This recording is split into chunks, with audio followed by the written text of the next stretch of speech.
Hey y'all, I'm Emma Ramsey and this is my discussion video post for World Lit.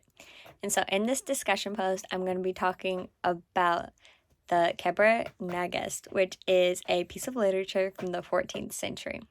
And so overall, I found this piece of literature very interesting for many reasons, but one thing that I thought was so interesting was how many people flocked to King Solomon because of his wisdom and how grand he was.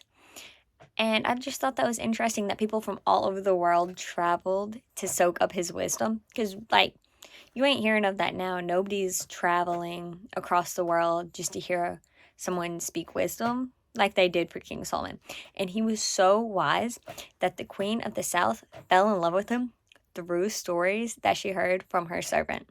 Like, she never even met King Solomon, but she was hearing these stories from her servant, and she would make him tell the stories over and over again. And she was like, I need to go see him. He is so wise. I love him, basically.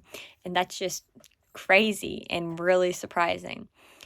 And it said, it said nothing whatsoever was lacking in his words and speech. Rather, everything he spoke was perfect. So everybody thought everything that King Solomon said was so wise and perfect. And that's just mind-blowing to me because nobody now speaks with such wisdom, you know? And so something that surprised me though was that King Solomon had multiple wives. And that kind of is not what our culture is like now.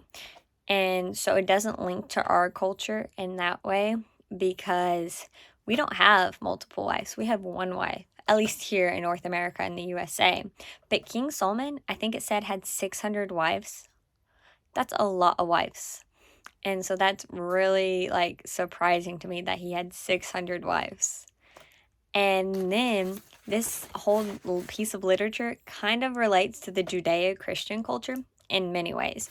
And so it makes references to the Bible and the Tanakh, which is the Jewish Bible, basically. And it references the Old Testament and then the first three books of the Tanakh, which was really cool because it's connecting other cultures and other religions together, basically. And then it references Jesus and the Christians before Christ, which is also really cool. And then in the Kebra Nagast, the Ark of the Covenant is the same Ark of the Covenant that the Christians and the Jews believe in. So it ties them all together.